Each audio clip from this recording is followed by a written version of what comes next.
Morning, afternoon. Today's session is a pop-up, and I wanted to teach a little bit about this concept that we're going through right now with a lot of young kids, and that's be you. A lot of times, society teaches and tells you, you have to do this, you have to do that. You can't be you and be successful. Well, I believe you can. Don't get it twisted. There are certain things about yourself that you probably need to change to be better, but at the end of the day, uh, when you make the adjustments and still keep the core you together, it's a beautiful thing. So today, just wanted to give you a little pop up. Make sure we stay with our coaching every 2 weeks. Get it? So a lot of people never really will step into who they are because they're so interested in being who others want them to be. It's crazy. Sounds crazy, but if you look back at your life or you look back at things that's gone on in your past, a lot of times you're influenced into these decisions. Well, a part of being you is understanding and knowing who you are so that the decisions you make is based on you, the best version of you.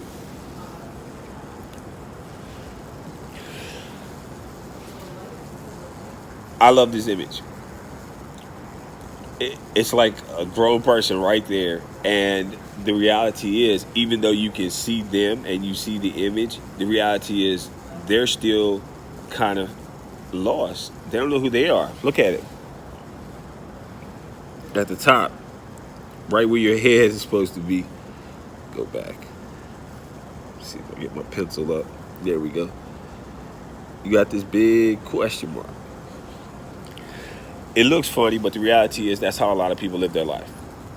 There's a huge question mark surrounding who they are and their identity. And hopefully after you leave this, you get a better view, a better glance at the best version of you, and you thrive in it and you accept it as your own space. So one of the slides we showed and shared with this is in your quest to get what you want, never forget who you are, just to become who you weren't created to be. And look closely at that. I want you to make sure you see that. Who am I? A lot of athletes struggle with this. And it's not just professional athletes. Student athletes struggle with identity. You got your social media life. You got to keep that up. Then you got your athletic life. You got to keep that up. Then your academic life. You got to keep that up. It's a lot.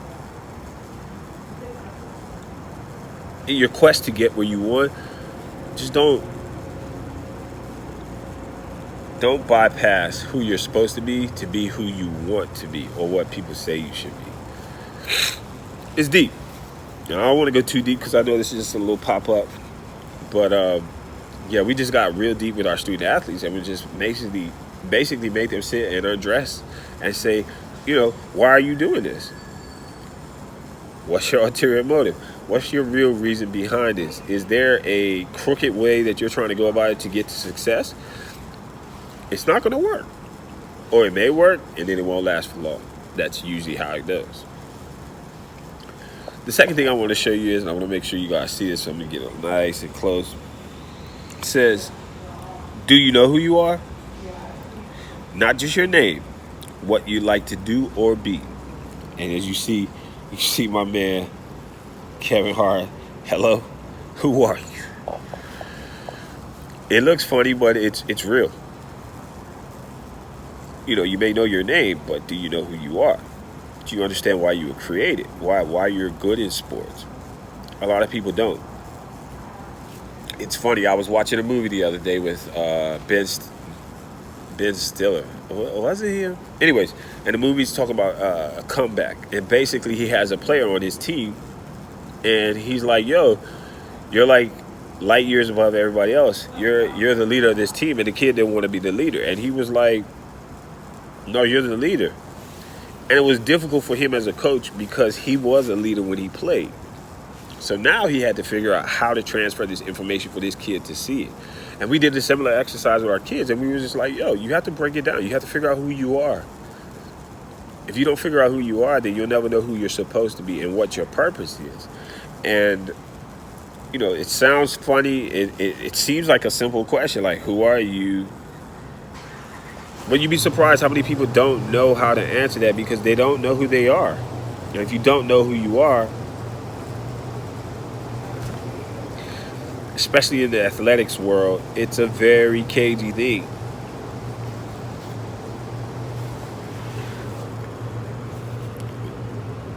This slide says this is the part where you find out who you are.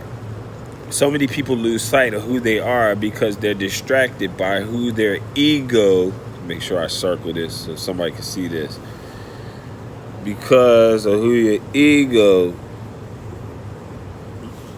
and society tell them they should be. It's a scary truth many run from. Leave that there, let you see it for a second. Here's the thing. Ego is the reason why so many people don't make it in sports. Their egos jump in front of the rationale of who they should be and who they really are in sports. And they jump to the front of the line and think that they should be somebody else. Give you an example. PJ Tucker, he played in Europe, had the pleasure of playing against him. And he was a dog. He could score, he could defend, he could do everything. Fast forward to 2020 in the playoffs, what does he do for the Houston Rockets? He stands in the corner and shoots three-pointers. He makes the most in the NBA. He stands in the corner and shoots threes. He rebounds, and he plays the best defense on that team. What are you saying, Si? I'm saying he probably had to drop his ego at the door. Like, you are adored. You were the man in Europe. Like, you got everything you wanted. You was that guy. But now coming into the NBA, it's a different perspective. He had to adjust and come to that place and space where he understood who he is and how he can make a living and be the best at it. And he owns it. He's by far their best defender. When anything happens on defense, he can look at James Harden, he can look at Russell Westbrook, he can look at all of them, and he'll tell them, like, yo, bruh, no. Now, offense, it's different. He stands in the corner. He knows his role. But that's a part of being a good athlete, is understanding and evolving in a space that you create and you own. But that's a part of being you. And if you don't understand it, you don't come into that process of being you, it's difficult to own the space that's yours. And it's tough. I'm not going to sit here and say it ain't. Before I jump off, man, I want to give you a couple examples. Back in the day, if you're not over 30, you probably don't remember this guy. His name's Harold Miner. They called him Baby Jordan. It's funny, he did an interview and it was talking about how, people deemed him as the next Baby Jordan. He was the guy. He had the shoes. He could jump. He was left-handed. He was tough. And he began to buy into the hype. But that's not who he really was. Make sure you see it. Fast forward, now he's retired, out of basketball, and he was talking about, he was just like, you just can't get caught up in the hype of what other people say about you, because the reality is that's not necessarily who you're supposed to be. And when you're not who you're supposed to be, your authentic self, then the fake person you're trying to be usually gets exposed. He played in the NBA maybe 4 or 5 years and he quit. Not just because he couldn't play, but because, he had knee surgery and stuff like that. But I'm saying all that to say, at first he wasn't who he thought he was going to be. And he played into a role like, yo, I'm about to be the next Mike. No, you're not. No. And it didn't work. Give you another example. Freddie Adu. Once the next Pele, deemed the next Pele, next Messi, and never came remotely close. Again, he did an interview and he was talking about it like, yo, I thought I was going to go to the next level. Not that he didn't have a good career, but it's just sometimes you just have to manage your ego and expectations and understand you have to build a body, and this is my opinion, this is my belief. As an athlete, you have to build a platform, or you have to build a body of work for a certain period of time, in my opinion, before you can start thinking about, I'm going to be this type of player, or I'm going to have this longevity of a career. It's nice to have the goal at the beginning, but to step into that space, you have to create it. In my opinion, this is just my opinion. When I became a good defender and I knew I was better than other people and I understood how to make people better than others, make people's mistakes manifest or magnify them, I knew I had a role. I knew I had a space. And I knew it was nothing you could tell me because I knew how to manage that space and be better. So when people started saying, yo, it's 3 years in a row, this dude's on all defense, he's defensive player of the year. I've been defensive player of the year in multiple different countries. Why? Because I owned the space. But I had to do it over a period of time. It wasn't just 1 year like, oh, he's best defender. 2 years. Nah, you do it over a pool of work. And I think that's something a lot of people struggle from is, you know, people give you props about who you could be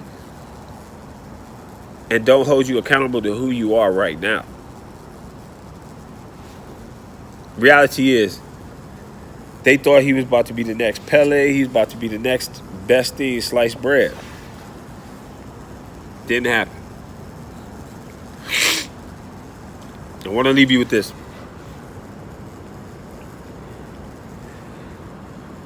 With these athletes, we won't know. We'll never know we'll never know who they could have been because they bought into an idea of who people thought they should be, and their egos allowed them to dream of this space of, I'm going to be this person without the body of work to match it. Zoom right in. Just be you. It's hard, it's difficult. I'm not sitting here saying it is easy and it's just the easiest thing ever just to be you and not have to figure things out. But there's processes and procedures there that can help you. And once you do find you and you figure out your space, it's magical. Let me tell you, the last 2 years I played, I was a leader. No, last 3 years I played. I really stepped into a role of leadership where I was like, I'll be accountable. I'll call people out. I won't duck a reporter and tell them, like, you know, somebody else's fault or, you know, we'll do better. I will call myself out as a leader. And it allowed me to grow as an athlete to a space. But it wasn't just that athletic space. It carried over to my life now. To me now being able to teach it, being able to be an owner of businesses, take multiple responsibilities. It came from me stepping into that space as a leader on the court. So, just want to make sure I recap this properly. You know, being you and your authentic self is enough. Will you need to modify your authentic self? Absolutely. Will you need to do things to better your authentic self? Absolutely. You will. Don't think just because you sweet, you got a nice jump shot, or you can score 20 goals in a season, you don't have to learn how to use both feet. No, I'm not saying that. But what I am saying is the authentic core you is enough with adjustments along the way. But when you try to mimic and do things like other people, and it doesn't necessarily work for you, it usually doesn't work out. Again, this is Sullivan Phillips, Ball Out of Control. This is the playbook to success, where we talk to students, student athletes, and even coaches. And it's based on my 4 pillars of success. First being leadership. Gotta have leadership. And leadership to me means knowing how to lead and knowing when to follow. Acceptance, aka buy-in, is the second principle. Accept the role, buy into the role, and be who you're supposed to be. The third thing is communication. Communication, in my opinion, is verbal and nonverbal.